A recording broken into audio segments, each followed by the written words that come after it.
Communication is less about what you say and more about what the other person hears, especially when talking to your kids. So let's talk about communication mistakes parents make, how to fix them, and the number one hack I learned from Lego Masters that any parent can do to have an immediate positive impact on their kids. Have you ever heard the phrase, facts don't care about feelings? That might be true, but does it excuse poor communication when the way you deliver those facts is hurting your children? Not at all. Just as feelings are not a reason to dismiss facts and reality, stating facts is not a reason to dismiss the individual who is hearing those facts. Yet, as parents, it is too easy to look beyond your child in an attempt to focus on immediate results. And here's a pro tip: this doesn't just happen when speaking with your kids. Consider how everything we discuss today applies to your spouse, coworkers, employees, clients, neighbors, and even the person running the checkout lane at Walmart. True principles can be applied universally. So, are we supposed to coddle children and hold back useful truth for fear of hurting their feelings? No, not at all. Doing so would likely deprive your children of the most important gift they can get from you as their parent: learning and growth. But consider that facts delivered in frustration, anger, irritation, or other negative reactive emotions will never be received in a way that will help your child. The facts will be buried under other messages you may not say out loud, but are the only thing your kid will hear. In other words, your child is creating a story out of that experience, which could negatively impact them for years. Now, we all create stories from our experiences. What matters is whether or not you're aware of it and whether or not you can fix any broken stories. And deciding your stories, it's part of my 3D framework that is specifically designed and proven to help build stronger marriages and stronger children. Let me give you an example of a negative story your child might take from reactive communication. Then we'll cover how to fix or heal that story. When I was around 10 years old, cousins and friends had gathered at my house for a celebration. Someone just received a brand new Nerf gun. Not the fancy ones you see today. This was a long pink tube with a triangular blue handle that shot a single yellow ball. The Nerf ball was roughly the size of a golf ball, and it was pretty soft. After a lot of us got a bit rowdy, my dad warned me not to shoot my younger brother in the face again, or I would be in trouble. And as soon as my dad turned his face, my brother made a neener face, sticking his tongue out. So, like any reasonable 10-year-old, I immediately shot him in the forehead. He looked at me with surprise, and then he got a sly grin on his face right before screaming out in total pain and agony. Immediately, I heard my dad yell, "Joseph!" And I dropped the Nerf toy and ran for my bedroom to hide. I thought, if I can just get on my top bunk, I can hide in the corner, my dad won't be able to reach me. And I had to move fast because my dad was in hot pursuit. I made it to my room and I was mostly up the ladder when my dad caught my ankle and pulled me down. Losing my grip, I crumbled down the ladder, hitting knees, elbows, and my head along the way. No, I don't remember any details of what my dad said after that. I don't remember him talking to me about listening to him or being obedient or putting someone's eye out or anything else. I literally have no idea what he said to me. But this is a really vivid memory for me. And as vivid as this memory is, the only part I can remember after he pulled me down the ladder was a story I created. Now, let me be clear. I do not believe my father was abusive in any way, shape, or form. I don't believe he had any intention of hurting me. And as best I recall, I was just fine physically. But my 10-year-old self created a story that went something like this. It doesn't matter that my brother was lying about being hurt. He was still more important to my dad than I was. My dad didn't care if I got hurt on the ladder. In fact, my dad doesn't care about the truth as long as it favors my brother. It doesn't matter what I do, I will still get in trouble. And the only thing that can mean is my dad must not love me as much, or maybe even at all. Dramatic? I don't know. I was 10, and I'm pretty sure we as adults create more dramatic stories anytime someone cuts us off in traffic, a prospective client says no, or our spouse isn't interested in sex. The point is, did my dad say any of those things? No, my dad wasn't perfect, but he never would have said those words. Now imagine what a story like that does to a 10-year-old. And here's a pro tip. Blaming your parents, a past teacher, or an old boss won't help you overcome destructive stories.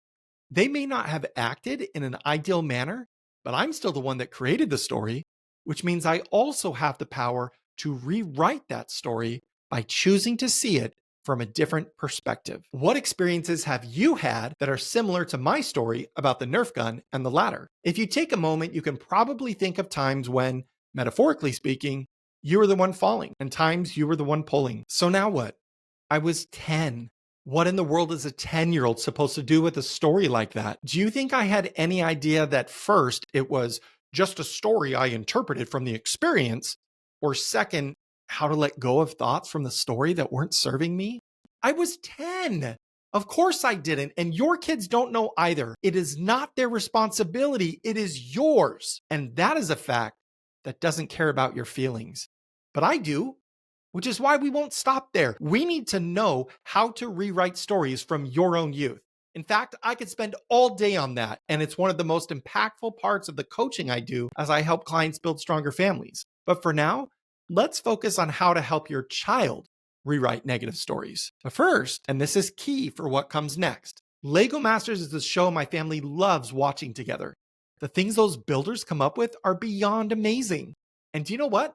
With dozens of masterpieces we've seen built on that show, not a single one happened by accident. I've never seen someone bump the table or drop the display and have the pieces crumble and then magically reassemble into something stunning and brilliant. To expect that would be incredibly stupid. Those builders spend hours and hours, brick by brick, putting together works of art and entire worlds of creativity and beauty. It requires intentional action to build a masterpiece, whether in Legos or with your family. Hour after hour, step by step, intentional action.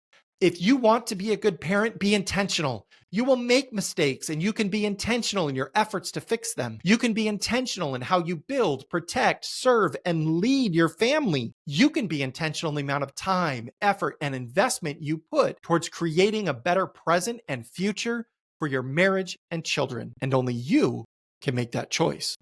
If this is helpful and you want more free content on building a strong marriage and strong children, click subscribe now. Before my wife and I had our first child, I was in a recovery program when I told my counselor I was terrified of having kids because I didn't want to traumatize them. With love and a bit of humor that comes from those who understand, he replied, "Joe, you don't need to worry about if that happens because it will. The only thing you can do is learn the tools you need to work through those mistakes together." And he's right. So with intentional effort, let's add a tool to your parenting skills to help your children rewrite negative stories. When you are reactive to something your child does and communicate in a less than ideal way, when you see your child shut down after an experience and you're not sure why, or when discipline was required and you want to follow up in a healthy way, start with this idea. Every story we create is based on a need and a response that either did or did not meet that need. Now, regarding my Nerf and ladder example, my dad reacted to my choice, chased me down the hall, then yelled at me. He was frustrated and he didn't handle it in the best way. As the parent, you could spend all day guessing about the need of your child. But there's a better way. Ask. And here's a pro tip. The only way asking hard questions works is when we do it from a place of love with a willingness to listen and hear. Take a moment to make sure you're in a clear headspace, then approach your child and see them as a human beings with wants, needs, and desires. See them as more important than any mistake because they are. So we need to ask. And I often set up this question by acknowledging that I love them and I want to keep learning and I want to get better in our relationship. And then I'll ask by saying something like, with what happened earlier, I want to do better. And that's why I'm here now.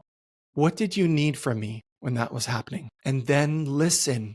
Forget right or wrong. Forget whether or not they make sense or they'll understand when they're older. Forget that they may or may not see the big picture because none of that matters. None of that will change the story they already have in their head. And none of that would have made 10-year-old me suddenly feel like all the thoughts I had were wrong and the way my dad saw things was right. In fact, most of the times, what your child needs to know is that they are loved and valued. Then beyond that, they need to know mistakes are a part of life, that mistakes can be overcome and that you can do it together. And no matter what, you love them and you want them in your life. 10-year-old me didn't need to be told it was okay to pop my brother in the face or to ignore my dad's direction. Your kids don't need to be told their mistakes are good or justifiable or not as bad as the mistake you made. They just need to know mistakes happen and it won't destroy their connection with you. Now, when you're listening, never say, but it will poison whatever positive thing you tried to tell them. Instead, you can use phrases like, I hear you. I can see why that would be hard. I understand. I felt that way before too. I hadn't thought of it that way. Oh, you're doing good. Keep going. Keep sharing. Wow, that is really hard. I'm so sorry you felt that way. When saying these things, be sincere. You will feel the difference, and so will your child.